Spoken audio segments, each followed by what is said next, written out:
তাহহিরনি ইয়া রাসূলুল্লাহ, হে আল্লাহর রাসূল আপনি আমারে পাক বানান, আমি তো নাপাক হয়ে গেছি।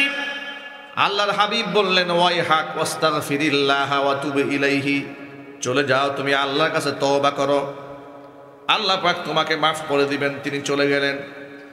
দ্বিতীয় দিন তিনি আবার এসে একই কথা বললেন, তাহহিরনি ইয়া রাসূলুল্লাহ, হে আল্লাহর রাসূল আপনি আমারে পাক বানান, আমি নাপাক হয়ে গেছি। নবীজি সাল্লাল্লাহু আলাইহি ওয়াসাল্লাম দ্বিতীয় দিন তাকে একই কথা বললেন, ওয়াইহাক ওয়াস্তাগফিরিল্লাহ ওয়া তুব ইলাইহি, আল্লাহর কাছে মাগফিরাত কামনা করো, ক্ষমা প্রার্থনা করার তওবা করো, আল্লাহ পাক তোমাকে মাফ করে দিবেন। দ্বিতীয় দিন তিনি চলে গেলেন। তৃতীয় দিন তিনি আবার আসলেন, এসে বললেন তাহহিরনি ইয়া রাসূলুল্লাহ, ও আল্লাহ নবী আপনি আমারে পাক বানান, গুনাহ করে আমি নিজেকে নাপাক বানিয়ে ফেলেছি। আল্লাহ নবী এবার জিজ্ঞেস করলেন ফিমা উতাহহিরুকা, এমন কোন গুনাহ তুমি করেছো যে গুনার জন্য তিন দিন ধরে আমার কাছে বারবার তুমি ফিরে আসতেছো? তোমাকে যে আমি তওবা করতে বললাম, ইস্তিগফার পাঠ করতে বললাম। সাহাবী বলেন ইয়া রাসূলুল্লাহ মিনাজ জিনা, আমি বড় জিনা করে ব্যভিচার করে আমার দেহটাকে। কোরআন মাজিদ মহাবিশ্বের মহাবিশ্ব, এটা এমনই একটি কালাম যে এটা কোনোদিন পুরানো হবে না। লা তুহসা আজাইবুহু, এর বিস্ময় কখনো শেষ হবে না। ওয়ালা তুবলা গারাইবুহু, এটা কোনোদিন পুরাতন হবে না, জীর্ণ হবে না, শীর্ণ হবে না। এটা ডেট এক্সপায়ার হবে না, ডেট ফেল হবে না। এটা চির আধুনিক। পৃথিবীর সকল সমস্যার সমাধান ১৫০০ বছর আগে আল্লাহ তাআলা অগ্রিম কোরআনে দান করেছেন। চিৎকার দেখুন সুবহানাল্লাহ। গোটা বিশ্বের মানুষ যদি কোরআন থেকে দিক নির্দেশনা গ্রহণ করত, তাহলে পৃথিবীর যুদ্ধ বন্ধ হয়ে যেত। মারামারি, কাটাকাটি, দাঙ্গা হাঙ্গামা, জিঘাংসা, হিংসা সব বন্ধ হয়ে যেত। কথা বলতে হবে, ঠিক কিনা বলে? জুলমের শিকার হয়ে বছরের পর বছর বিনা অপরাধে মানুষরা অন্ধকার কারাগারে বন্দী থাকতে পারত না। বিনা অপরাধে কেউ ফাঁসির কাস্টে ঝুলত না। বিনা অপরাধে বিনা নোটিশে কোন আলেমকে গুম করা হতো না, খুন করা হতো না। গোটা দুনিয়ার মধ্যে যে অশান্তির আগুন দাও দাও করে জ্বলছে, কারণ একটাই, কোরআন বিমুখ হয়েছে মানুষ। এই পৃথিবীতে যখন কোরআন নাজিল হয় ১৫০০ বছর আগে, তখন বর্তমান সমাজে যত প্রকার অন্যায় অপকর্ম আছে, তৎকালীন যুগে অপকর্ম কম ছিল না। মোটা দাগের অন্যায় তারাও অনেক করেছে। তাদের অন্যায় এবং অপরাধের ফিহরিস্তি শুনলে আজও আজকের এই দিন পর্যন্ত আমাদের গায়ের পশম শিউরে ওঠে। জীবন্ত দাসী এবং বাদীর পেট চিরে বাচ্চা টেনে বের করে আনন্দে মেতে উঠত, অট্টহাসিতে ফেটে উঠত। জিনা ব্যভিচার করে কাব্যের ভাষায় লিখে কাবাঘরের দরজার সাথে ঝুলিয়ে রাখত। চুরি করে চুরির গল্পটা কাবাঘরের দরজায় লটকে রাখত। কাবাঘর তোয়াফ করার জন্য অযৌক্তিক কুযুক্তিক যুক্তি দাঁড় করিয়ে উলঙ্গ হয়ে কাবা বাইতুল্লাহ তোয়াফ করত। শয়তান তাদেরকে বুঝাতো, যেই পোশাক পরে তোমরা ব্যবসা বাণিজ্য করো, মিথ্যা কথা বলো, বার্তা বলো, যে পোশাক পরে তোমরা স্ত্রী সহবাস করো, সেই পোশাক পরে তোমরা পবিত্র ঘর জিয়ারত করতে পারবে না। তাহলে কি করতে হবে? জন্মদিবসের পোশাক নিয়ে দাঁড়াই যেতে হবে। এরপরে গায়ের জামা কাপড় খুলে কাবাঘর তোয়াফ করতো। ঘৃণার সাথে কর নাউজুবিল্লাহ। মূর্খতার সেই চূড়ান্ত পর্যায়ে পৌঁছে যাওয়ার পরে কোরআন দিয়ে এমন সমাজ বিনির্মাণ হলো, নবী করিম সাল্লাল্লাহু আলাইহি ওয়াসাল্লাম ঘোষণা করলেন, খায়রুল কুরুনি কারনি সুম্মাল্লাযীনা ইয়ালুনাহুম সুম্মাল্লাযীনা ইয়ালুনাহুম। এই অপারেটর ভাই, এই যে বক্সের বেস কমাই দেন, গুম গুম গুম গুম আওয়াজ করতেছে না, এক্সট্রা নয়েজ আসতেছে, এটা বন্ধ করেন। আওয়াজ পরিষ্কার করে দেন, একদম ক্লিয়ার করে দেন, একদম পরিষ্কার করে দেন, কথা যেন স্পষ্ট বোঝা যায়। আলাদা নয়েজ দেওয়া দরকার নাই তো, আমাদের কথা স্পষ্ট শোনা দরকার, ঠিক না ভাই? স্পষ্ট করে দেন আওয়াজ। হ্যাঁ, একদম বেস কমায় রাখেন, বেস দিয়েন না, বেস কমায় রাখেন, হালকা শুধু রিভার্ব দিয়ে রাখেন, ব্যাস। তাহলে সেই সময়ের মানুষ এত অন্যায়ের পরেও যখন কোরআন নাজিল হলো, কোরআনের সান্নিধ্যে এমন মানুষ হলেন যে শয়তানের ওয়াসওয়াসায় পড়ে সামান্য কোনো গুনাহ করে ফেললে তারা নিজেরা এত লজ্জিত হওয়া শুরু করলেন যে তাদেরকে গোয়েন্দা বিভাগের লোক দিয়ে পাহারা দিয়ে টেনে বেঁধে রশি দিয়ে আনতে হয় নাই, নিজেরা অপরাধ স্বীকার করে রাসূল পাক সাল্লাল্লাহু আলাইহি ওয়াসাল্লামের কাছে এসে বলেছে, তাহহিরনি ইয়া রাসূলুল্লাহ, হে আল্লাহর নবী আপনি আমাকে পাক বানান, আমি গুনাহ করে নিজের দেহকে নাপাক বানিয়ে ফেলেছি। সুবহানাল্লাহ বলেন। আজকের এই সমাজে বড় বড় চোরেরা নিজের অপরাধ স্বীকার করে, ডাকাতেরা স্বীকার করে, খুনিরা স্বীকার করে। বর্তমান প্রজন্মের নব্য ফেরাউন, নব্য আবু জেহেল, নব্য কারুন, লেডি ফেরাউন শেখ হাসিনা সব সময় বলে আমার কি দোষ। কথা বলতে হবে, ঠিক কিনা বলেন? অন্যায় তো করেছে, সামান্য অনুশোচনা নাই।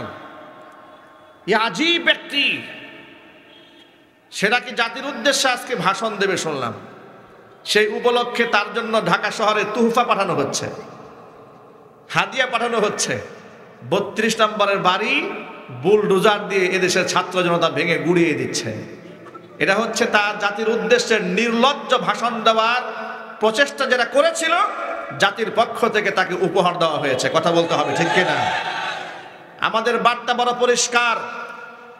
আপনি শত শত আলেমদেরকে আপনি হত্যা করেছেন এই দেশে, অসংখ্য আলেমদেরকে আয়না ঘরে রেখে পাশবিক নির্যাতন চালিয়েছেন, বিরোধী মতের মানুষগুলাকে আপনি গুম করেছেন, খুন করেছেন। আপনি বিনা অপরাধে এদেশের শ্রেষ্ঠ আলেমদেরকে ফাঁসির কাস্টে ঝুলিয়ে পৃথিবীর নিকৃষ্ট এক উদাহরণ তৈরি করেছেন।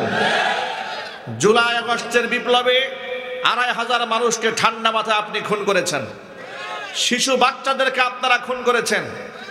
ইলিয়াস আলীর মতো একজন বিদগ্ধ রাজনীতিবিদকে হত্যা করে, গুম করে, পেট ছিদ্র করে পাথর বেঁধে যমুনা নদীর মধ্যে ফেলে দিয়েছেন। ৫৭ জন সেনা অফিসারকে আপনি হত্যা করেছেন। ২০১৩ সালে শাপলা চত্বর নিরীহ তাহাজ্জুদ গুজারি ওলামা তুলাবাদের উপর বুলডোজার চালিয়ে তাদেরকে শেষ করে দিয়ে ডাস্টবিনে তাদের লাশকে ফেলে দিয়ে আপনি মানবতার সাথে সবচাইতে জঘন্য আচরণ করেছেন। এরপরে উনি বলেন ওনার দোষ কি? উনি দোষ খুঁজে পাচ্ছে না। যতগুলা দোষ হাসিনা করেছে, এই পৃথিবীর কোন আদালত তাকে তার দোষ অনুযায়ী শাস্তি দিতে পারবে না। কথা বুঝেন নাই? সে যে পরিমাণ পাপ করেছে, দুনিয়ার কোন হাকিম, দুনিয়ার কোন আদালত তাকে উপযুক্ত শাস্তি দিতে পারবে না। সর্বোচ্চ শাস্তি আপনি মৃত্যুদণ্ড দিয়ে দিলেন। তো হাসিনা কি একবার মারলে, একবার ফাঁসিতে ঝুলালে ওর পাপের প্রায়শ্চিত্ত হবে? চিল্লায় বলেন হবে?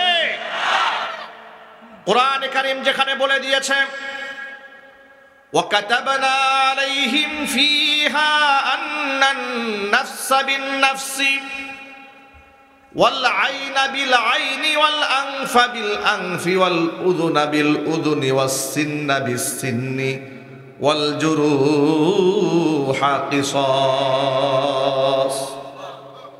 সূরা মাঈদার মধ্যে আল্লাহ পাক বললেন, মানুষের জন্য আমি অবধারিত আইন করে দিয়েছি, জানের বদলায় জান। যদি কেউ কাউকে হত্যা করে, বিনিময়ে তাকেও হত্যা করা হবে। যদি কেউ কারো দাঁত ভেঙে দেয়, তার দাঁতটা ভেঙে দেওয়া হবে। যদি কেউ কারো চোখ উপড়ায় ফেলে, তার চোখটা উপড়ায় ফেলা হবে। যদি কেউ কান কেটে দেয়, তার কানটা কেটে দেওয়া হবে। যদি কেউ কাউকে আঘাত করে, হুবহু সে আঘাতটাকে ফিরিয়ে দেওয়া হবে। বিধানকার। আপনি এই আয়াত অনুযায়ী যদি শেখ হাসিনার বিচার করতে চান, একজন মানুষকে খুন করার দায়ে না হয় তাকে আপনি মৃত্যুদণ্ড দিয়ে দিলেন, কিন্তু যেই লোকটা হাজার হাজার মানুষ খুন করেছে, আপনি তারে কেমনে শাস্তি দিবেন বলেন? ঠিক কিনা বলেন? ও তো একজন মারে নাই, একজন মারার বিনিময়ে আপনি তারে একবার ফাঁসি দিলেন। এই জন্য শেখ হাসিনাকে শতবার ফাঁসি দিলেও ওর পাপের প্রায়শ্চিত্ত হবে না। চিল্লা বলতে হবে, ঠিক কিনা বলেন? ওর পাপের প্রায়শ্চিত্ত একমাত্র জায়গা জাহান্নাম। ঠিক কিনা জুড়ে বলতে হবে? জাহান্নাম ছাড়া ওর প্রকৃত যে পাপ, এই পাপের শাস্তি দেওয়া কোনোদিন সম্ভব হবে না। যে কথা বোঝাতে চেয়ে এই কথাটা বললাম, স্বৈরাচার এই কথা তো মুখে আনতেই চাই না, না বলেও পারি না। যে দুনিয়াতে মানুষ অপরাধ করলে স্বীকার করতে চায় না, উনি দুদিন আগেও কল রেকর্ড ফাঁস হয়েছে, তিনি বলেছেন আমি কি অপরাধ করেছি ছাত্র আমাকে দেশ থেকে তাড়িয়ে দিয়েছে। উনি অপরাধ খুঁজে পায় না। আওয়ামী জাহিলিয়াতের আমলে আমরা স্বাধীনভাবে আল্লাহর কোরআনে কথা বলতে পারি নাই। কথা ঠিক নেবে ঠিক? বক্তাকে স্টেজ থেকে নামিয়ে দেওয়া হয়েছে। এই যে শেষ দিন আমির হামজা ভাই আসবেন, আমির হামজাকে স্টেজ থেকে নামায় দেওয়া হয় নাই, চিল্লা বলে দেওয়া হয় নাই, মাহফিল মঞ্চ ভেঙে দেওয়া হয়নি। আমাকে স্টেজ থেকে শুধু নামানোই হয় না, স্টেজ থেকে নামিয়ে ডাইরেক্ট মামলা দিয়ে কারাগারে ঢুকিয়ে দিয়েছে। জিজ্ঞেস করেছে অপরাধ কি, বলে উপরের নির্দেশ। পরের দিন সকালবেলা কোর্টে দাঁড়ায় দেখি মামলা দিয়েছে, আমার পকেটে 16টা ককটেল বোমা পাওয়া গেছে। মামলা দিয়ে দিয়েছে। কোন সে অপরাধ আমরা করেছিলাম? আমাদের হাতের মধ্যে হ্যান্ডকাপ পরিয়ে গরুর রশি দিয়া বেঁধে বেঁধে টেনে আদালত চত্বরে আমাদেরকে হাজির করা হয়েছে।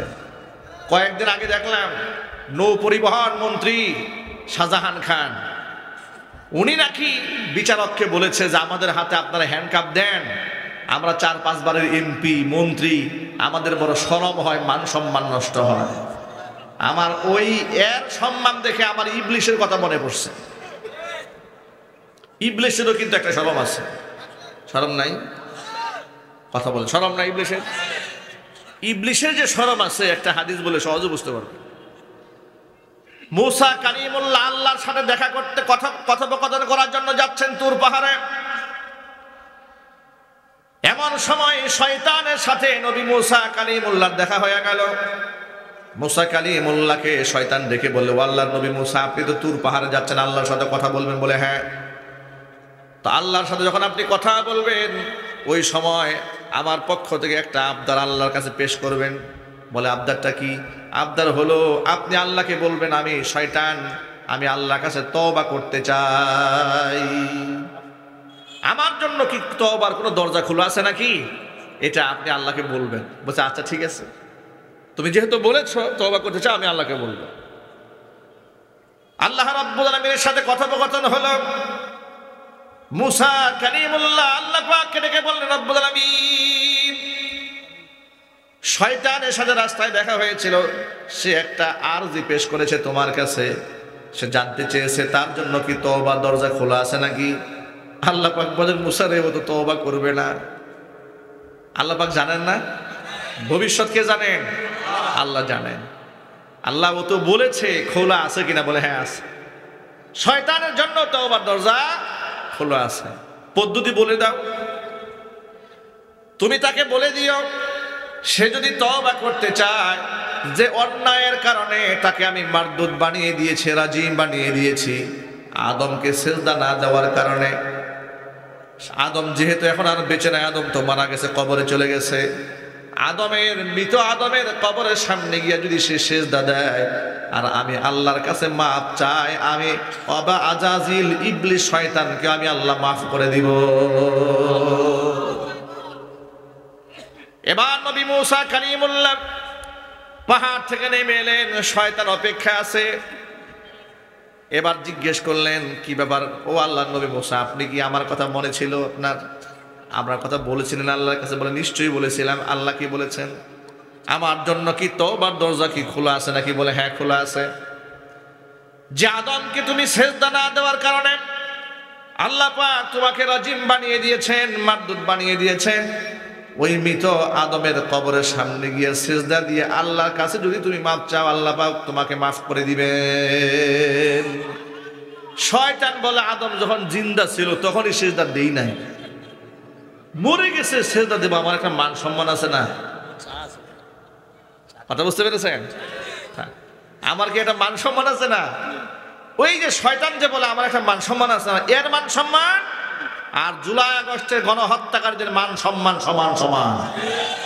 কথা ঠিক কিনা বলেন? এদেশে আলেমদের পায়ে তোমরা ডান্ডা বেরি পরিয়েছ। মুফতি সাখাওয়াত হোসেন রাজি হাফিজাহুল্লাহ বলেছেন, ডান্ডা বেরি পরাতে গিয়ে লোহার কোড়া পায়ের মধ্যে লেগে পা রক্তাক্ত হয়েছে, এরপরও ডান্ডা বেরি পরানো তারা বাদ দেয় নাই।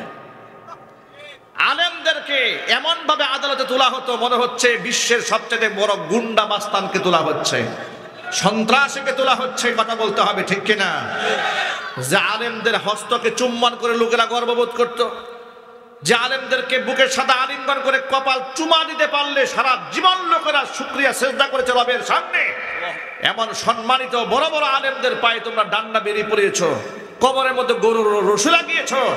আলেমদের মান সম্মান নাই? আলেমদের মান সম্মানকে যারা এই মাটিতে নষ্ট করেছে, এদেশের আলেমদের সাথে যারা বেয়াদবি করেছে, কুরআনের সাথে বেয়াদবি করেছে, আলেমদেরকে শহীদ করেছে, এই সমস্ত শয়তানদের সাথে এদেশের মুসলমানদের কোনো আপোষ হতে পারে না। কথা বলতে হবে মুসলমান, ঠিক কিনা?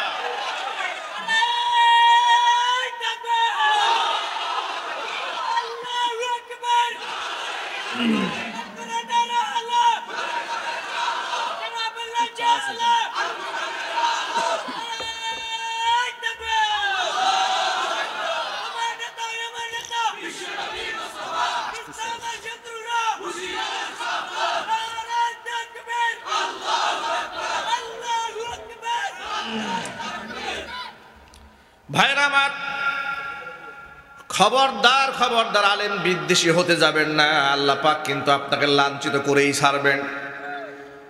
এটা আমার কথা নয়, এটা বিশ্বনবী মুহাম্মদ রাসূলুল্লাহ সাল্লাল্লাহু আলাইহি ওয়াসাল্লামের বাণী। আল্লাহর হাবিব বলেন, কুন আলিমান, সম্ভব হলে নিজে আলেম হয়ে যাও, আও মুতাআল্লিমান, অথবা আলেমের ছাত্র হও, তাও যদি না পারো আও মুস্তামিআন, আলেমের শ্রোতা হও, আও মুহিব্বান, অথবা আলেমকে দিল থেকে ভালোবাসো।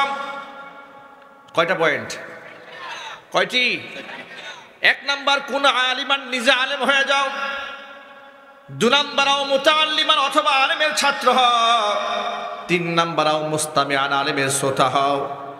চার নাম্বার আও মুহিব্বান, আলেমদেরকে মহব্বত করো। ওয়ালা তাকুনিল খামিস, পাঁচ নাম্বার হইও না ফাত্তাহালিক, তুমি ধ্বংস হয়ে যাবে। এর মানে হচ্ছে খবরদার খবরদার আলেম বিদ্বেষী হয়ে যেও না। আলেম বিদ্বেষী যারাই হয়েছে তারাই ধ্বংস হয়ে গেছে, জোরে বলতে হবে, ঠিক কিনা? সাবেক বিচারপতি সাইফুদ্দিন চৌধুরী কালামানিক, ঠিক না? গর্বের সাথে টকশোতে বলল, আমি সাইদি সাহেবকে ফাঁসি রায় দিয়েছি। এক মাসও যেতে হয় নাই এই বক্তব্য দেওয়ার পরে। তিলকাল আইয়ামু নুদাবিলুহা বাইনান নাস, এই দিন দিন নয়, আরো দিন। দিনের পরিবর্তনকারী কে? পরিবর্তনকারী কে? আল্লাহ পাক দিবস উল্টায় দিলেন। কালের ব্যবধানে কলা পাতার বিছানায় শুয়ে, নৌকায় উঠে একেবারে ভিক্ষুক অসহায় মিসকিনের মতো দেশ ছেড়ে পালিয়ে যাওয়ার ষড়যন্ত্র করলেন। ৭০ লক্ষ টাকা নিয়ে ভাগতে চাইলেন, পাবলিক টাকাও দিল না, মাইর থেকেও বাঁচতে দিল না, ঠিক না? অ্যাডভোকেট তাজুল ইসলাম সাহেব চমৎকার কথা বলেছেন এই ব্যাপারে, যে অন্তত পক্ষে বিচারপতি কালামানিকের এই ছবিটা, ওই যে কলাপাতায় শুয়ে আছে, এই ছবিটা সুন্দর করে বাধাই করে প্রত্যেকটা বিচারপতির মাথার মধ্যে লাগায় রাখা উচিত পেছনে, যাতে করে বিচার করতে গেলেই তার চেহারা দেখলেই মনে পড়ে বিচারকের এই পবিত্র আসনকে যারা কলঙ্কিত করে তাদের কপালে কত দুর্ভোগ হতে পারে, কালামানিককে দেখলেই যেন মনে পড়ে যায়। কথা বলতে হবে, ঠিক কিনা জুড়ে বলেন ভাই? এই জন্য গোটা দেশের স্থিতিশীল পরিবেশ যদি আনতে হয়, তাহলে আল্লাহর কোরআনের বিকল্প কোনো রাস্তা আছে?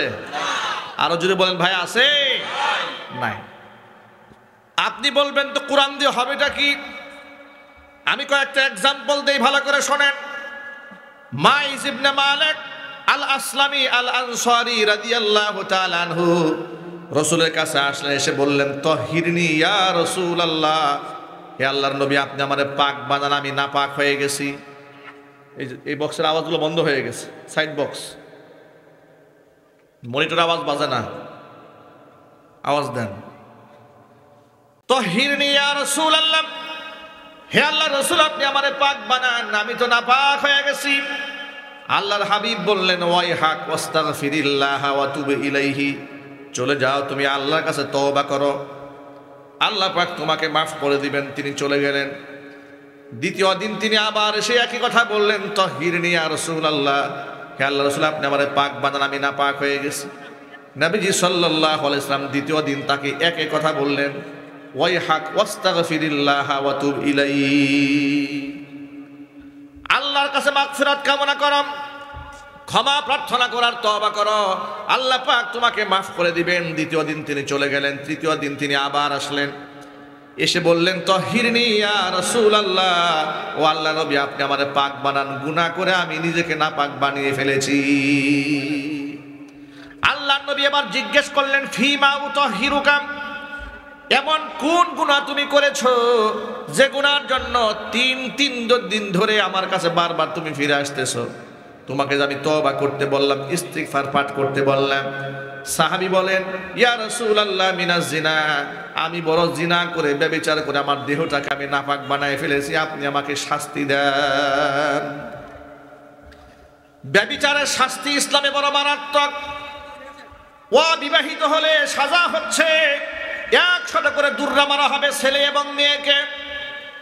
শাস্তিটা যদি এই সমাজের মধ্যে কায়েম থাকতো, আল্লাহর কসম করে বলি, এই সমাজ যদি ব্যভিচারী ছেলে মেয়েদের শাস্তির বিধান কায়েম থাকতো, তাহলে এই যে 11 বছরের সুবা নামক মেয়েটা বয়ফ্রেন্ডের সাথে পালাই গেল, এই সাহস সে পেত না। ঠিক কিনা জোরে বলে? মেয়েটা পালাই গেল। গোটা দেশের মধ্যে আমরা কত উৎকণ্ঠায় ছিলাম, একটা মেয়ে হারায় গেছে। বাবা মা উৎকণ্ঠায় আছে, দেশবাসী উৎকণ্ঠায় আছে। পুলিশ সকালবেলা ইনভেস্টিগেশন করে দেখে, তালাশ করে দেখে কিসের পালাই, কিসের হারায় গেছে। হারিয়ে যায় নাই, বয়ফ্রেন্ডের হাত ধরে পালায় গেছে। ঘৃণার সাথে কর নাউজুবিল্লাহ, আরো জোরে কর নাউজুবিল্লাহ। সময় সংবাদের অনলাইন পোর্টালে সংবাদ লিখেছে, হারিয়ে যাওয়া শিশুটিকে পুলিশ উদ্ধার করেছে। হারিয়ে যাওয়া শিশুটিকে পুলিশ উদ্ধার করেছে। আচ্ছা, বয়ফ্রেন্ডের হাত ধরে রাত্রি যাপন করতে পালায় যায় যে মেয়েটা, সে কি শিশু? আরো জোরে বলেন। তার শিশু বললো কেন? এর মধ্যে একটা রহস্য আছে। শিশু ওরা এই জন্য বলে, ওরা বলে 18 বছর পর্যন্ত মেয়েরা নাকি শিশুই থাকে, এই জন্য তাদেরকে বিবাহ দিতে গেলে এটা বাল্য বিবাহ হয়ে যায়, এটা বিরাট অপরাধ হয়ে যায়। 2019 সালের একটা ভিডিও অনলাইনে খুব ভাইরাল হয়েছে, আপনারা অনেকে দেখেছেন। সাভারে একটা মেয়ের বিবাহ হচ্ছে, সেই মেয়ের বিবাহের মধ্যে বাধা সৃষ্টি করে দায়িত্বশীল লোকেরা গিয়ে বলতেছে, আচ্ছা তোমার যে বিবাহ হয়ে যাচ্ছে, তোমার মা তোমার বাবা জোর করে বিবাহ দিচ্ছে। বলে না, আমি বিবাহেতে রাজি আছি। তো তুমি জানো না 18 বছর আগে মেয়ের বিবাহ দেওয়া বৈধ নয়? তিনি বলেন জানি, কিন্তু ছেলেটা আমারে পছন্দ করে, আমিও ছেলেকে পছন্দ করি। তখন তারা বলছে, ছেলে যেহেতু পছন্দ করে, 18 বছর পর্যন্ত লাইলি মজদুর মতো প্রেম করো। নাউজুবিল্লাহ, তো আসতে বললেন। 18 বছর পর্যন্ত লাইলি মজদুর মতো প্রেম করে বেড়াও, বিবাহ করা যাবে না। এর মানে আপনি বৈধ কাজ করতে পারবেন না, অবৈধ আকাম কুকাম করে। এতে এই সমাজের বুদ্ধিজীবীরা খুশি হয়, কথা বলেন ঠিক কিনা? কিন্তু বিবাহ করবেন আপনার খবর আছে। আমার প্রিয় বন্ধুগণ, যে কথাটি বোঝাবার জন্য ইতিহাস টেনে আনলাম আপনাদের সামনে, সেটা হলো আল্লাহ রাব্বুল আলামিন কোরআন দিয়া এমন সমাজ বানিয়ে দিয়েছিলেন যে সমাজের লোকেরা জিনা ব্যভিচার করতে চাইতো না। কেউ যদি করেও ফেলতো, হাসি মুখে শাস্তি গ্রহণ করত। অবিবাহিত ছেলে মেয়েদের ব্যাপারে, এই ব্যাপারে কোরআন কি বলে? সূরা নূরের মধ্যে আল্লাহ পাক বলে দিয়েছেন, আয-যানিয়াতু ওয়াজ-যানি ফাজলিদু কুল্লা ওয়াহিদিম মিনহুমা মিআতা জালদা ওয়ালা তা'খুযুকুম বিহিমা রা'ফাতুন ফি দীনিল্লাহি ইন কুনতুম তু'মিনুনা বিল্লাহি ওয়াল ইয়াউমিল আখির وليشهد عذابهما طائفة من المؤمنين।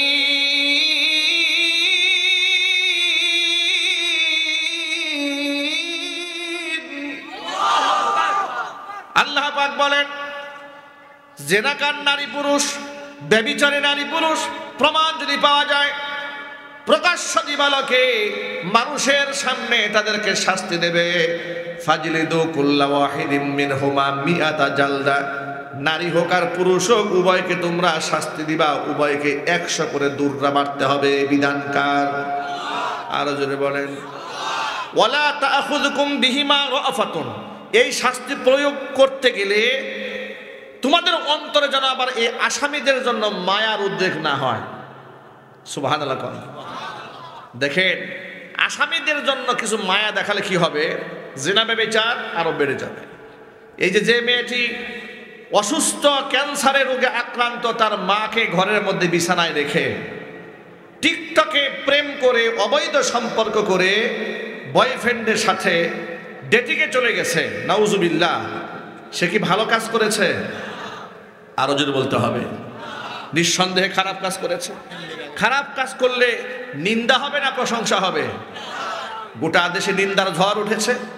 এই মুহূর্তে আমাদের বাংলাদেশের এক কুখ্যাত পত্রিকা আছে, নাম তার প্রথম আলো। এই কুখ্যাত পত্রিকা কি লিখেছে শোনেন এই মেয়ের ব্যাপারে। লিখেছে, আপনারা কি এই শিশুটিকে বাঁচতেও দিবেন না? কথা বুঝতে পেরেছেন? সব পত্রিকা রিপোর্ট করলো সে বয়ফ্রেন্ডের সাথে পালিয়ে গেছে। তো নিন্দা তো শুনতেই হবে। অপকর্ম করতে গেলে অপকর্মের জন্য আপনাকে কথা শুনতে হবে না, না প্রশংসা বাণী উচ্চারণ করতে হবে? বলা হচ্ছে আপনারা কি তাকে বাঁচতেও দিবেন না। এর মানে ছলে বলে কোলে কৌশলে ঠান্ডা মাথায় জেনা, ব্যভিচার, অবৈধ রিলেশন এগুলার পক্ষেই প্রথম আলো অবস্থান গ্রহণ করে। কথা বলতে হবে, ঠিক কিনা? তারা ইসলামী সংস্কৃতি সভ্যতার পক্ষে কখনোই কথা বলে না।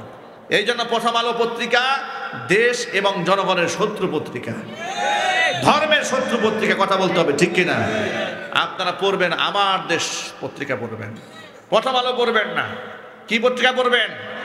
দৈনিক আমার দেশ পড়বেন। মাহমুদুর রহমান সাহেবের যে পত্রিকা সেটা পড়বেন। তার মধ্যে দেশপ্রেম আছে, তার মধ্যে ইমানি জাগ্রত অবস্থা সৃষ্টি হয়, অন্তরের মধ্যে দেশের মহাব্বত, আল্লাহর মহাব্বত তৈরি হয়, দ্বীনের মহাব্বত তৈরি হয়, আলেমদের মহাব্বত তৈরি হয়। এই ধরনের লেখা থাকে। কথা বলেন, ঠিক কিনা? আল্লাহ রাব্বুল আমিন বললেন, অবিবাহিত ছেলে মেয়েদের শাস্তি কার্যকর করার ক্ষেত্রে খবরদার অন্তরের মধ্যে যেন প্রথম আলোর মতো মহাব্বত তৈরি না হয়। কে বলে দিয়েছে? জোরে কোন, আরো জোরে বলেন। আল্লাহ পাক বলেছেন, তবে শাস্তি গোপনে দেওয়া হবে না। ওয়ালিয়াশহাদা আযাবাহুমা তাইফাতুম মিনাল মুমিনিন। এক ঝাঁক ইমানদার মুমিনদের সামনে প্রকাশ্য দিবালোকে শাস্তি দেওয়া হবে, যাতে করে সমাজ থেকে ব্যভিচারের রাস্তা বন্ধ হয়ে যায়। জোরে বলেন সুবহানাল্লাহ। ইবনে মালিক তিনি অবিবাহিত ছিলেন না, তিনি ছিলেন বিবাহিত। বিবাহিত পুরুষ এবং নারীর ক্ষেত্রে শাস্তি ইসলামে বড় ভয়াবহ। বিবাহিতরা যদি ব্যভিচার করে তার সাজা হচ্ছে কোমর পর্যন্ত মাটির মধ্যে দাবিয়ে দিয়ে পাথর মেরে তাকে হত্যা করা। এটা ভয়াবহ শাস্তি। এই ভয়াবহ শাস্তিটা মেনে নেওয়ার জন্য মাইজ ইবনে মালিক রাসূলের কাছে আবেদন জানালেন। নবী করিম সাল্লাল্লাহু আলাইহি ওয়াসাল্লাম, এই সাহাবী কি সুস্থ মস্তিষ্কে কথা বলেছেন নাকি তার মধ্যে পাগলামি আছে, মাতলামি আছে, এটা তিনি টেস্ট করতে চাইলেন, পরীক্ষা করতে চাইলেন। এলাকায় মানুষ পাঠিয়ে দিলেন। এলাকার লোকেরা খোঁজ খবর নিয়ে কথা জানিয়ে দিল যে না, এই লোকটা পাগলও নয়, এই লোকটা মদ্যপায়ীও নয়, সেই লোকটা সম্পূর্ণ সুস্থ। নবী করিম সাল্লাল্লাহু আলাইহি ওয়াসাল্লাম তার ব্যাপারে নির্দেশ প্রদান করলেন। তার কোমর পর্যন্ত দাবিয়ে প্রস্তর আঘাতে তাকে হত্যা করা হলো।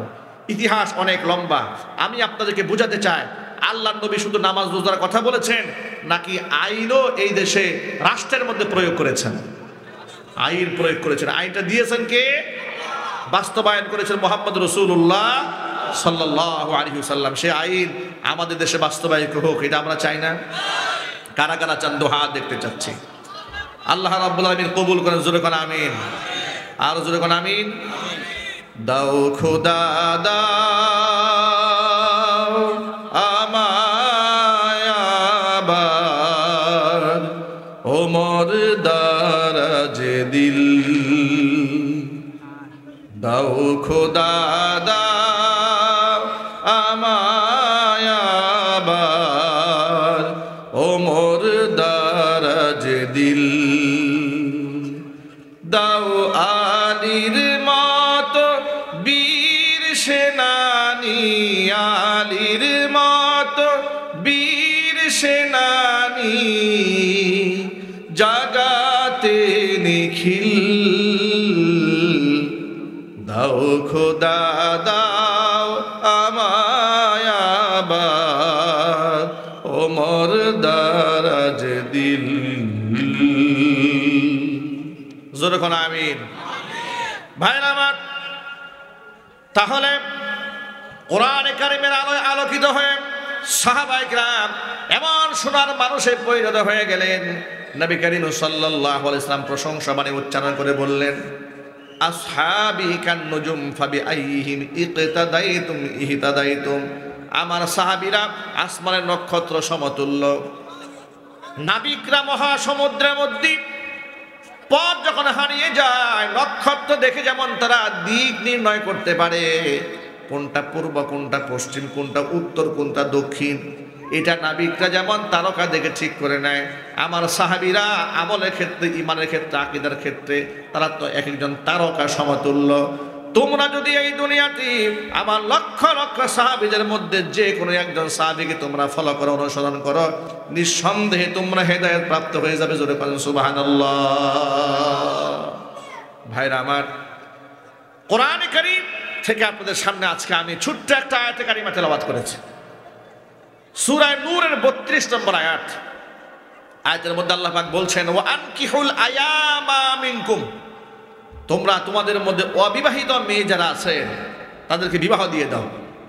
ওয়াসসালিহিনা মিন ইবাদিকুম ওয়া ইমাইকুম, তোমাদের অধীনস্থ দাস দাসী যারা আছে এদেরকে বিবাহ দিয়ে দাও। ছেলে মেয়েদেরকে বিবাহ দেওয়ার সময় এই কথা মাথায় কখনো এনো না যে ওদের ইনকাম কম। ইয়াকুনু ফুকরা, যদি এরা দরিদ্রও হয়, অসচ্ছল যদি হয়ে যায়, ইগনিহিমুল্লাহু মিন ফাদলি, বিবাহ করার কারণে আমি আল্লাহ পাক এদেরকে সচ্ছল বানাই দেব। আল্লাহু ওয়াসিউন আলিম, আমি আল্লাহ রাব্বুল আমিন প্রশস্ত রিজকের মালিক। আল্লাহু আকবার বলেন। আমি সব কিছু সম্পর্কে অবগত আছি। সূরা নূরের 32 নম্বর আয়াতে আল্লাহ তাআলা গার্জিয়ানদেরকে দায়িত্ব দিয়েছেন সন্তানদেরকে সঠিক সময় বিবাহ দেওয়ার জন্য। এই ক্ষেত্রে হযরত আলী কাররামাল্লাহু ওয়াজহাকে নবী করিম সাল্লাল্লাহু আলাইহি ওয়াসাল্লাম একটি উপদেশ দিয়েছেন। হাদিসটা তিরমিজিতে আছে।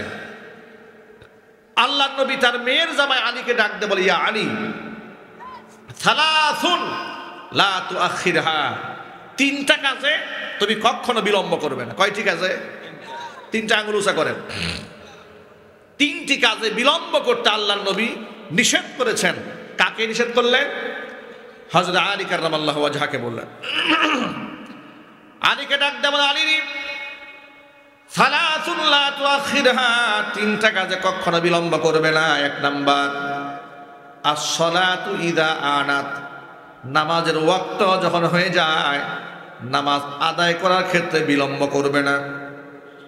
ধরেন জোহরের সময় শুরু হলো 12টায়, শেষ হবে বিকাল 4টায়। আপনি মনে মনে ভাবলেন এত লম্বা সময় আছে, নামাজের সময়টা তো আছেই, একটু পরে পরে একটু ঘুমায় নেই, একটু গল্প করে নেই।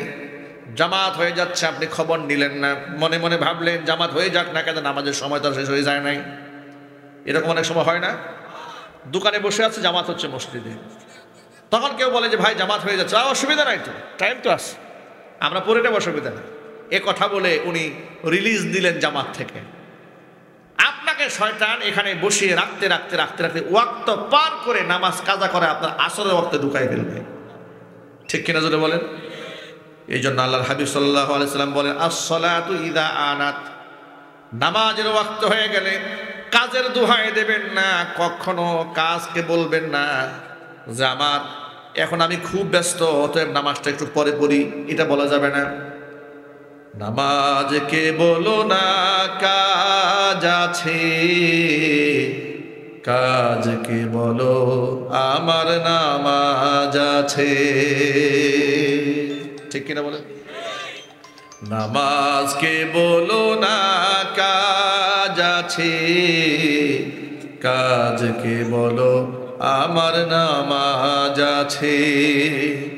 নামাজ বিহীন পরকালে কি জবাব দিবে তুমি প্রভুর কাছে? ওয়াক্ত মতো নামাজ পড়তে হবে।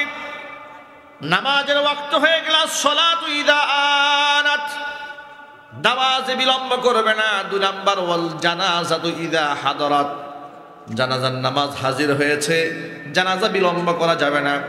আমাদের সমাজের মধ্যে একটা ট্রেডিশন চালু আছে, বড় কোনো নেতা কর্মী যদি মারা যায় কিংবা হুমরা চুমরা কেউ মারা গেলে রাজনৈতিক নেতারা লাশকে সামনে রেখে একের পর এক ভাষণ দিতেই থাকে।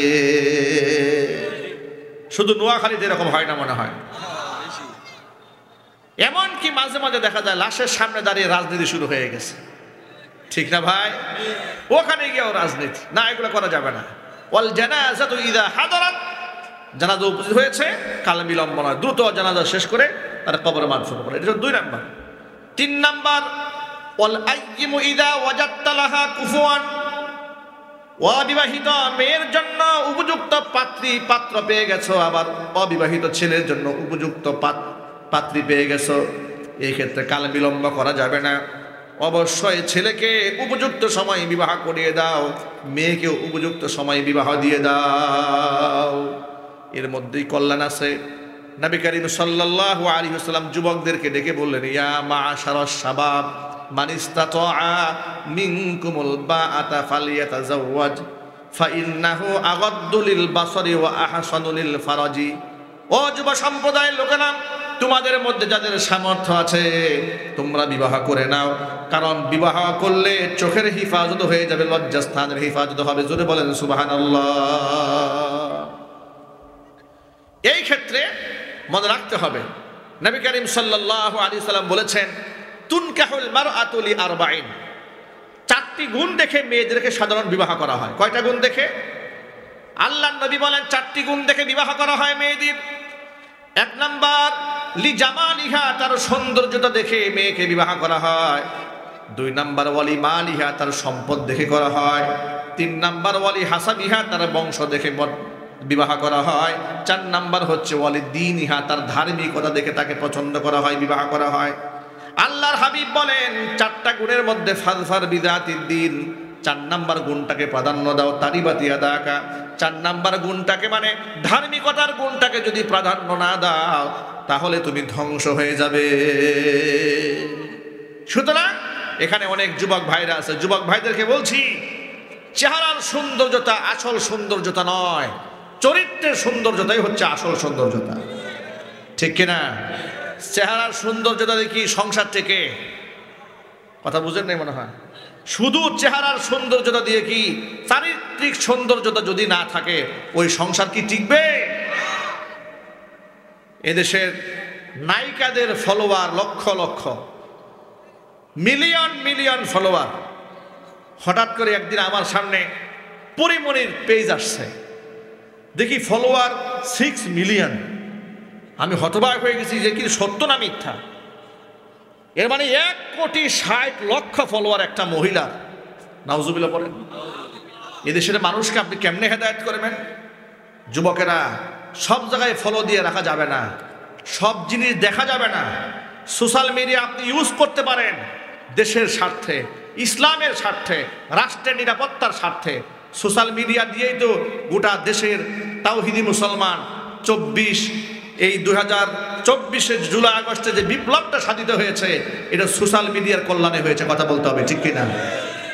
এই জন্য তো স্বৈরাচারী সোশ্যাল মিডিয়া বন্ধ করে দিয়েছিল, মনে করে সোশ্যাল মিডিয়া বন্ধ হয়ে গেলে আন্দোলন বন্ধ হয়ে যাবে।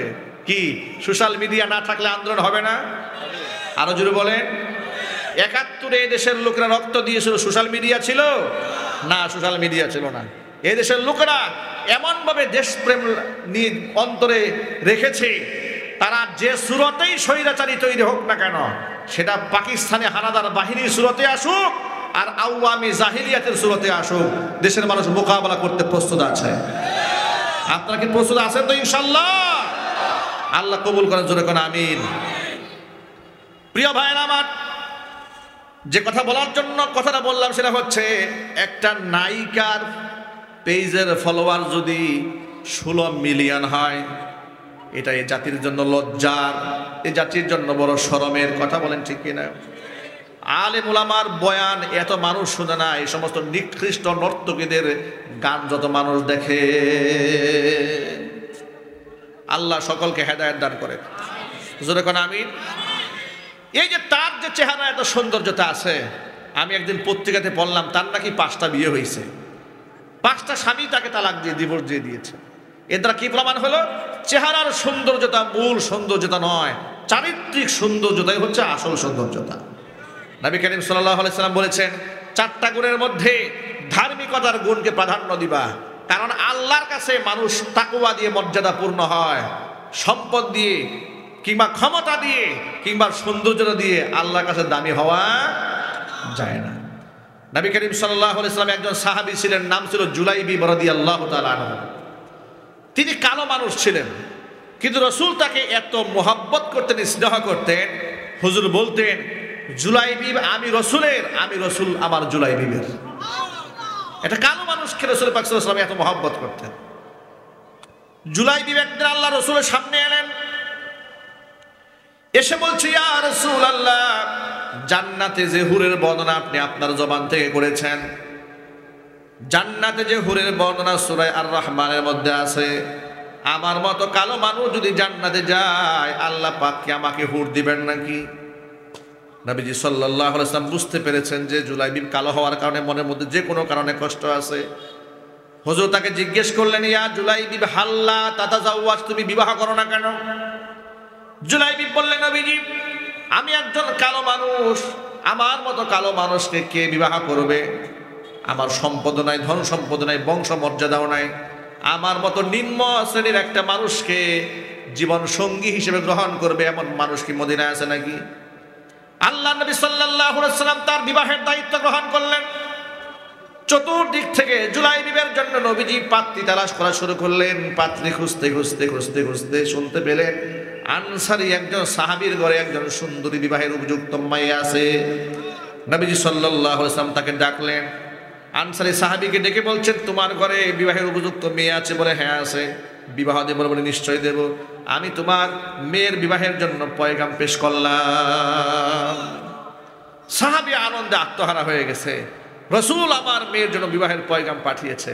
রাসূল বললেন বিবাহের পয়গাম পাঠিয়েছে আমার জন্য নয়, আমার সাহাবী জুলাইবিবের জন্য। এ কথা শোনা মাত্র আনসারী সাহাবীর মনটা খারাপ হয়ে গেছে, ভার হয়ে গেছে। তিনি মনে মনে ভাবলেন আমার মেয়েটা এত সুন্দরী, আর জুলাইবিব দেখতে কালো মানুষ, সম্পদ তেমন কিছু নাই, এমন একটা ছেলের সাথে আমার মেয়ের যায় না। কিন্তু রাসূল পাক সাল্লাল্লাহু আলাইহি ওয়াসাল্লামের সামনে সরাসরি মুখের উপর বিবাহের পয়গাম প্রত্যাখ্যান করবেন, এই সাহস কি ওনার আছে? উনি একটু কৌশল অবলম্বন, উনি বলেন হে আল্লাহ রাসূল, আপনি যদি আমাকে পারমিশন দেন বিষয়টা আমি ঘরে একটু আলোচনা করি, মেয়ের সাথে পরামর্শ করি, মেয়ের মায়ের সাথে পরামর্শ করি। আর ইসলামী শরীয়তে তো মেয়ের পছন্দকে প্রাধান্য দেওয়া হয়েছে। হুজুর বলেছেন কোনো বিবাহের প্রস্তাবে মেয়ে যদি বলে হ্যাঁ বিবাহ হবে, মেয়ে যদি বলে না বিবাহ হবে না। জোরে কোন আল্লাহু আকবার। এতটুকুর মর্যাদা ইসলাম নারীকে দান করেছে। জোরে কোন সুবহানাল্লাহ। এবার আনসারী সাহাবী রাসূলের দেওয়া পয়গাম নিয়ে ঘরের মধ্যে চলে গেলেন।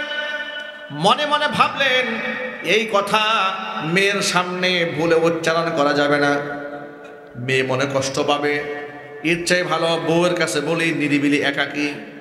এবার মেয়েকে আড়ালে রেখে স্ত্রীর কাছে সব কিছু খুলে বললেন। শোনার পরে স্ত্রী তার মনটাও খারাপ হয়ে গেল। মনে মনে ভাবলেন নবীজি সাল্লাল্লাহু আলাইহি ওয়াসাল্লাম আমাদের সুন্দরী মেয়ের জন্য এমন একটা পাত্র সিলেক্ট করলেন, এটা আমাদের পছন্দ হয় নাই। তিনি বললেন এ কথা মেয়ের কানে দেওয়ার কোনো দরকার নাই, বরং আপনি রাসূলের কাছে যান, গিয়ে বলেন নবীজি আমার পরিবারের সদস্যরা এই বিবাহের প্রস্তাব গ্রহণ করতে পারে নাই। এবার আনসারী সাহাবী ঘর থেকে বের হয়ে যাচ্ছেন আল্লাহর নবী সাল্লাল্লাহু আলাইহি ওয়াসাল্লামের কাছে প্রস্তাবকে প্রত্যাখ্যান করার জন্য। ঘর থেকে বাহির হওয়ার জন্য যখনই প্রস্তুতি নিয়েছেন, এমন সময় মেয়ে ভিতর থেকে ডাক দিয়েছেন আব্বা জান দাঁড়ান। কোথায় যান? কার কাছে যান? কার প্রস্তাব প্রত্যাখ্যান করতে যান? আপনি এতক্ষণ পর্যন্ত আমার মায়ের সাথে যা আলাপ করেছেন পর্দার আড়ালে দাঁড়িয়ে আমি সব কথা শুনে নিয়েছি। আপনি কার প্রস্তাব প্রত্যাখ্যান করতে যান? আপনি কোরআন শরীফ পড়েন নাই? আল্লাহ রাব্বুল আলামিন সূরা আহজাবের 36 নম্বর আয়াতের মধ্যে আল্লাহ পাক বলে দিয়েছেন ওয়ামা কানা লিমুমিনিন ওয়ালা মুমিনাতিন ইযা কাদাল্লাহু ওয়া রাসূলুহু আমরা ইযা কাদাল্লাহু ওয়া রাসূলুহু আমরান আন ইয়াকুনা লাহুমুল খিয়ারাতু মিন আমরিহিম ومن يعص الله ورسوله فقد ضل ضلالا মুবিনা। আমি আল্লাহ এবং আমার নবী যদি কোনো ব্যাপারে কোনো সিদ্ধান্ত দিয়ে ফেলি, তাহলে আমার সিদ্ধান্ত আমার নবীর সিদ্ধান্তের মধ্যে এসে পৃথিবীর কোনো ইমানদার নরনারীর হস্তক্ষেপ চলবে না, কোনো খেয়াল চলবে না, কোনো মতামত পেশ করার সুযোগ নাই। এই ক্ষেত্রে যদি আমি আল্লাহ এবং আমার রাসূলের সিদ্ধান্তের বাহিরে কেউ চলে যায়, ফাকাদ দাল্লা দালালাম মুবিনা, সেই ব্যক্তি সুস্পষ্ট গোমরা হয়ে যাবে। জোরে জোরে বলেন নাউযুবিল্লাহ। আমার যুবক ভাইরা, মেয়েটি তার আব্বাকে ডাক দিয়ে বলে, আব্বা যান, খবরদার আব্বা যান, আল্লাহর হাবিবের কাছে গিয়ে আপনি প্রস্তাব প্রত্যাখ্যান করতে যাবেন না, বরং আল্লাহর হাবিবের সামনে গিয়ে বলবেন, ইয়া রাসূলুল্লাহ, ইয়া হাবিবাল্লাহ, আমার মেয়ের জন্য জুলাইবিব নামক যে পাত্রটা আপনি সিলেক্ট করেছেন, আমার মেয়ে আপনার সিলেক্ট করা পাত্রকে হাসি মুখে স্বামী হিসেবে গ্রহণ করতে রাজি হয়ে গেছে। জোরে বলেন সুবহানাল্লাহ। ইসলামের শরীয়তের বিধান, আল্লাহ এবং রাসূলের নির্দেশ প্রতিটা মুমিন মুসলমানকে হাসি মুখেই মানতে হবে। আমাদের কি কোনো আপত্তি আছে? আরো জোরে বলেন, আছে? আপত্তি করলে ঈমান থাকবে না, আপত্তি করলে ঈমান থাকবে না। এই জন্য প্রিয় ভাইরা, ইসলামী শরীয়তের বিধিবিধানের ক্ষেত্রে কোনো যুক্তি চলবে না, কোনো তর্কও চলবে না। আমরা এই ক্ষেত্রে বলতে চাই, আমাদের দেশে যে বিবাহের যে নীতিমালা আসলে মুসলিম পারিবারিক আইন আছে, এক্ষেত্রে মেয়েদের জন্য বিবাহ নির্ধারণ করা হয়েছে 18 বছরের আগে বিবাহ দেওয়া যাবে না, আর ছেলেদের জন্য করে দেওয়া হয়েছে 21 বছর আগে তারা বিবাহ করতে পারবে না। এটা রাষ্ট্রীয় আইনে বাধা আছে, এটার একটা সংশোধন হওয়া উচিত। কথা বলে না কেন? সংশোধন হওয়ার দরকার আছে না? কারণ এদেশে দেখেন, বিবাহ করার ক্ষেত্রে বাধা দেওয়ার জন্য আইন আছে। বাল্য বিবাহের নামে বিবাহ বন্ধ করে দিলেন, কিন্তু বাল্য প্রেম নিয়ে কোনো আইন নাই দেশে। কত কঠোর হস্তে দেশে আইন করা দরকার ছিল যে উপযুক্ত হলে বিবাহ করা যাবে, বিবাহ দেওয়া যাবে গার্জিয়ানদের সম্মতিতে, কিন্তু অবশ্যই বাল্য প্রেম কোনোভাবে এলাও করা হবে না। কথা বলতে হবে, ঠিক কিনা? কিন্তু বাল্য প্রেম নিয়ে কোনো আওয়াজ নাই। যার ধরুন 12 বছর, 13 বছর, 14 বছর, 15 বছর মেয়েরা চুটায় প্রেম করতেছে, এটাকে কোনো খারাপ দৃষ্টিতে দেখাও হচ্ছে না, আয়েব ধরা হচ্ছে না। এমনকি ইদানিং তো আরো একটু অ্যাডভান্স হয়ে যাচ্ছে রাষ্ট্র, প্রকাশ্যে মিডিয়ার সামনে লোকেরা বলে বেড়াচ্ছে, আমরা একটু লিভ টুগেদার করে এসেছি। যদি কর নাউযুবিল্লাহ। বিবাহ করার আগে লিভ টুগেদার মানে কি? স্বামী স্ত্রীর মতো সংসার করবে 6 মাস 1 বছর, 6 মাস 1 বছর স্বামী স্ত্রীর মতো সংসার করার পরে সিদ্ধান্ত নেবে যে উনাকে বিবাহ করা যায় কিনা। এরা মানুষ না শয়তান? এগুলা যারা বলে এরা মানুষ না শয়তান? এগুলা দেশের মধ্যে পাবলিশ করা হচ্ছে। নাউযুবিল্লাহ। আল্লাহ তাআলা আমাদের এই জাতিকে হেদায়েত দান করুক। আপনারা যারা বাবা আছেন, আমরা যারা বাবা আছি, আমাদের দায়িত্ব আছে। সব দায়িত্ব খতিব সাহেবদের না। আলা কুল্লুকুম রাইন ওয়া কুল্লুকুম মাসউলুন আন রাইয়াতিহি। আপন আপন জায়গায় প্রত্যেকেই দায়িত্বশীল। বাবা হিসেবে আমাদের দায়িত্ব আছে না ভাই? সঠিক সময় ছেলেকে বিবাহ করায় দেন, মেয়েকে বিবাহ দিয়ে দেন। এই সমাজের মধ্যে জিনা ব্যভিচার কমে যাবে, অবৈধ প্রেম ভালোবাসার নামে ভণ্ডামি সব বন্ধ হয়ে যাবে। আমার খুব এক ঘনিষ্ঠ ব্যক্তি একদিন আমাকে এসে বলে, হুজুর আমাকে একটা তাবিজ লিখে দেন আমার ছেলের জন্য। আমি বললাম, ভাই আমি তো তাবিজের ব্যবসা করি না, তো কেন তাবিজ লিখবো? যে আমার ছেলে, একটা মাত্র ছেলে, সে রাত 3টা বাজে 4টা বাজে অনেক সময় বাসায় আসে, কখনো আসেই না, বন্ধু বান্ধবের আড্ডায় দিনের পর দিন পড়ে থাকে। আমি খুব পেরেশানিতে আছি, ছেলে কিনে, দেশের অবস্থা ভালো না, মান সম্মান নষ্ট হয়ে যায় কিনা। আমি তাকে বললাম, ভাই আপনি ছেলেকে নিয়ে এই ধরনের তাবিজ কবজের টেনশন না করে আপনি আপনার ছেলেকে একটা বিবাহ করায় দেন।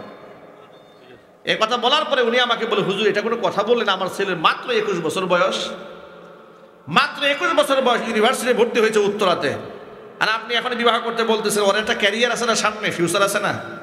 আমি বললাম, ভাই আপনি কোন ক্যারিয়ারের কথা চিন্তা করতেছেন? যে ক্যারিয়ারের কথা চিন্তা করতে করতে ছেলের ক্যারেক্টার ধ্বংস করে দিচ্ছেন, ফিউচারের কথা চিন্তা করতে গিয়ে তার চরিত্রই শেষ করে দিচ্ছেন। আমার কথা সে আমলে নিয়েছে, বাড়িতে গিয়ে বউর সাথে পরামর্শ করেছে, এবার ছেলের জন্য পাত্রী দেখা শুরু হয়ে গেল। অল্প কয়েকদিনের মধ্যে আমাকে ফোন দিয়ে বলেন, হুজুর ছেলে মাও রাজি হয়ে গেছে, ছেলেও রাজি হয়ে গেছে, পাত্রী খুঁজে পাইছি, আপনি বিবাহ পড়াবেন। আমাকে বলতেছে। আমি বললাম আমার তো বিবাহ পড়াবার সময় নাই, আমি ওয়াজে ব্যস্ত, আমি মন থেকে দোয়া করি আল্লাহ পাক এদেরকে বরকত দান করুন।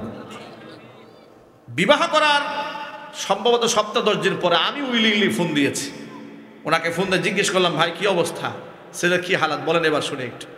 উনি আমাকে বললেন, এটা একটা মজার কথা, উনি বললেন হুজুর ছেলে তো 3 দিন ধরে ঘরের দরজাই খোলে না।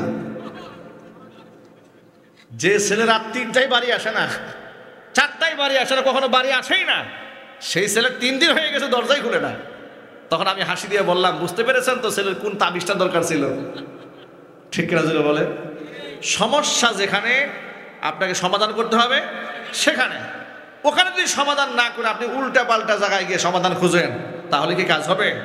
কাজ হবে না। এই জন্য হাদিসকে ফলো করতে হবে, কোরআন এবং সুন্নাহকে ফলো করতে। কথা বলি, দিনদার পাত্র কিংবা পাত্রী সিলেক্ট করতে গিয়া দিনদার বুঝার জন্য শুধুমাত্র বুরকা পরিহিতা হলেই চলবে না, যে বুরকা মেয়ে পরে এটাই দিনদার। এই সমাজে এমন ছদ্মবেশ ধারণকারী অনেক বুরকাওয়ালি মহিলা আছে, এগুলো তসলিমা নাসরিনের চাইতেও জঘন্য। কথা ঠিক কিনা বলেন? ইদানিং তো সোশ্যাল মিডিয়া হওয়ার কারণে দেখা যায় ফেসবুকে বুরকা পরে পরে নাচতেছে। নাই? যদি বলেন নাই, বুরকা পরে নাচতেছে। নাউজুবিল্লাহ বলেন। বুরকার মান সম্মানকে ধূলিসাৎ করে দিচ্ছে, ধ্বংস করে দিয়ে পবিত্র ড্রেসআপটাকে সম্মান নষ্ট করে দিয়েছে। এক্ষেত্রে আমরা যারা গার্জিয়ান আছে, আমরা যারা বাবা আছি, স্বামী আছি, ভাই আছি, আমাদের কিছু দায়িত্ব। শোনেন এবার হাদিসটা রাসূল কি বলেন। আল্লাহর হাবিব বলেন, সালাসাতুন ক্বাদ হারামাল্লাহু আলাইহিমুল জান্নাহ, 3 শ্রেণীর মানুষের জন্য আল্লাহ পাক তার জান্নাতকে হারাম করে দিয়েছেন। কয় শ্রেণী? 1 নাম্বার মুদমিনুল খামর, যারা মদ পান করে তাদের জন্য আল্লাহর জান্নাত হারাম। 2 নাম্বার হচ্ছে ওয়াল আকু, পিতামাতার অবাধ্য সন্তান যারা, তাদের জন্য আল্লাহর জান্নাত হারাম। 3 নাম্বার ওয়াদ দাইয়ুসুল্লাযী ইউকিরু ফি আহলিহিল খাবাস, ওই দাইয়ুস পুরুষ, যে পুরুষ তার অধীনস্থ নারীদেরকে বেপরদায় চালায়, ওই পুরুষের জন্য আল্লাহর জান্নাত হারাম। শখ করে মেয়েকে জিন্সের প্যান্ট কিনে দেবেন? কি বলেন? ওই যে সামনে ঈদ আসতেছে, অনেক লোকেরা শখ করে মেয়ের জিন্সের প্যান্ট কিনে দিয়েছে, ফতুয়া কিনে দিয়েছে, টি শার্ট কিনে দিয়েছে, মেয়েকে রাস্তায় নামিয়ে দিয়েছে, বিশ্ববিদ্যালয়ে বেপরদায় পাঠিয়ে দিয়েছে।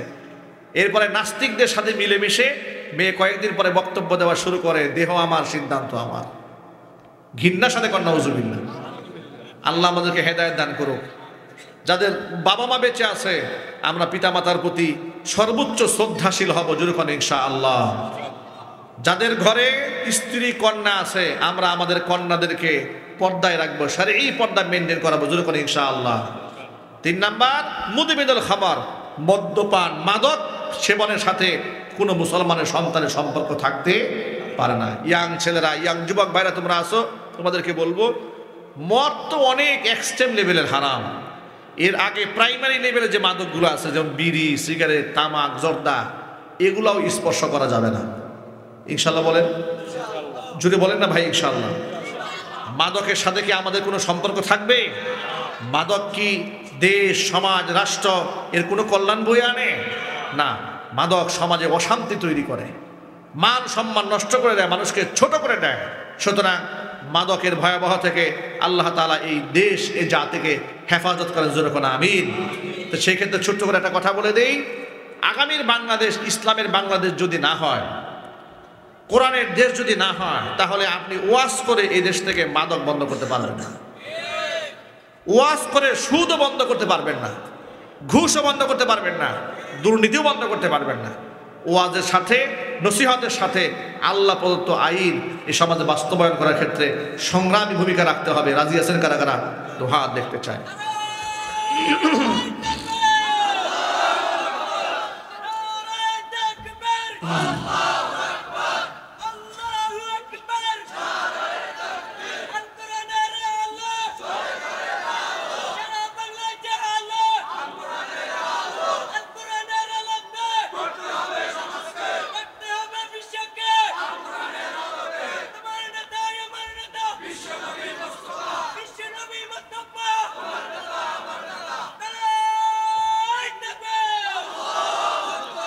আল্লাহ কবুল করেন, জোরে করে আমিন।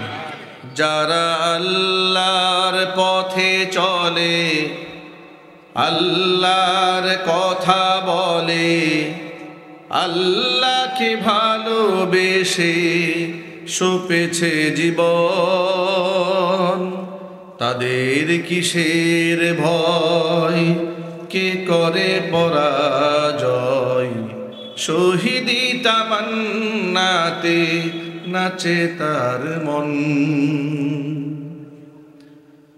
হাসনা হেনার গ্রানে ভুলে না হৃদয় তার, কালিমার মিশক মাখা হৃদয় রয়েছে যার। হাসনা হেনার গ্রানে ভুলে না হৃদয় তার, কালিমার মিশক মাখা হৃদয় রয়েছে যার। সব পিছুটান ভুলে জিহাদের পথে চলে, সব পিছুটান ভুলে জিহাদের পথে চলে, সে তো তার ঈমান বলে। যারা আল্লাহর পথে চলে, আল্লাহর কথা বলে, আল্লাহকে ভালোবেসে সপেছে জীবন, তাদের কিসের ভয়, কে করে পরাজয়, শহীদি তামান্নাতে নাচে তার মন। যারা আল্লাহর পথে চলে, আল্লাহর কথা বলে, আল্লাহকে ভালোবেসে সপেছে জীবন, তাদের কিসের ভয়, কে করে পরাজয়, শহীদি তামান্নাতে নাচে তার মন। আল্লাহ রাব্বুল আলামিনের পথে আমাদের সকলকে কবুল করেন, মঞ্জুর করেন, জোরে বলেন আমিন। ربنا ظلمنا أنفسنا وإن لم تغفر لنا وترحمنا لنكونن من الخاسرين ربنا لا تزغ قلوبنا بعد إذ هديتنا وهب لنا من لدنك رحمة إنك أنت الوهاب ربنا فاغفر لنا ذنوبنا وكفر عنا سيئاتنا وتوفنا مع الأبرار رب العالمين রহমতের নজর দিয়ে তাকায় দেখো, বড় মেহেদীপুর গাজী ইসলামিয়া কমপ্লেক্সের উদ্যোগে আয়োজিত 3 দিন ব্যাপী বার্ষিক 44তম তাফসীরুল কোরআন মাহফিলের প্রথম দিবসের শেষ অধিবেশনে কোরআন সুন্নাহ থেকে আলোচনা করে বড় আশা নিয়ে তোমার শাহী দরবার হাত দোকানা বাড়িয়ে দিয়েছি। মেহেরবানি করে আলোচনার ভুল বেয়াদবি ক্ষমা করে সওয়াবের হাদিয়াটুকুন কবুল করে মঞ্জুর করে সোনার মদিনায় তোমার হাবিবের রওজা মুবারকে পৌঁছিয়ে দাও। তামাম পৃথিবীর মাটির নিচে যত মুমিন মুমিনাত মুসলিমিন মুসলিমাত চিরবিদায় হয়ে চলে গেছেন, তাদের আরওয়াহের উপর সওয়াবের হাদিয়াগুলো পৌঁছিয়ে দাও। আমাদের মা বাপ যাদের দুনিয়ার জমিন থেকে চলে গেছেন, মা বাবার কবরগুলোকে জান্নাতের টুকরায় পরিণত করে দাও। আত্মীয় স্বজনের কবর আযাব কিয়ামত পর্যন্ত বন্ধ করে দাও। অত্র এলাকার সমস্ত মুর্দেগানের কবর আযাবকে আল্লাহ তুমি মাফ করে দাও। আমাদের বাবা মা যাদের দুনিয়ার জমিন থেকে চলে গেছেন, মা বাবার কবরগুলোকে বেহেশতের বাগান বানিয়ে দাও। যারা বেঁচে আছেন হায়াতে তয়্যিবা নসিব করে দাও। রব্বুল আলামিন টাকা দিয়ে, পয়সা দিয়ে, বুদ্ধি, শ্রম, সময় দিয়ে জান্নাতের বাগান যারা সাজিয়েছেন, দূরদরাজ থেকে শোনার জন্য যারা এসেছেন, খালি হাতে কাউকে ফিরাই দিও না, সকলকেই বেগুনা মাসুম হিসেবে কবুল করে নাও। পর্দার অন্তরাল থেকে মা বোনেরা বয়ান শুনেছেন, মা বোনদের মাফ করে দাও। নিঃসন্তানী মাকে সন্তান দান করো, স্বামী স্ত্রীর মধ্যে মহাব্বত না থাকলে মহাব্বত পয়দা করে দাও রব্বুল আলামিন। আমাদের মা বোনদেরকে আবেদা জাহেদা সালেহা কানিতা হিসেবে কবুল করে নাও। আমাদের সন্তানদেরকে দ্বীনের জন্য ইসলামের জন্য কবুল করে নাও রব্বুল আলামিন। বড় মেহেদিপুর গাজী ইসলামিয়া কমপ্লেক্সকে আল্লাহ তুমি কিয়ামত পর্যন্ত কবুল করে নাও। কমপ্লেক্সের সমস্ত হাজাত তোমার গায়েবে খাজানা থেকে মিটাইয়া দাও। কিয়ামতের দিন মুসিবতের সময় দুআ আমাদের সকলের জন্য নাজাতের জরিয়া বানিয়ে দাও। রব্বির হামহুমা কামা রব্বায়ানি সগীরা রব্বির হামহুমা কামা রব্বায়ানি সগীরা তাকাব্বাল মিন্না إنك أنت السميع العليم وتب علينا إنك أنت التواب الرحيم سبحان ربك رب العزة عما يصفون وسلام على المرسلين والحمد لله رب العالمين واجعل آخر كلمتنا عند الموت لا إله إلا الله محمد رسول الله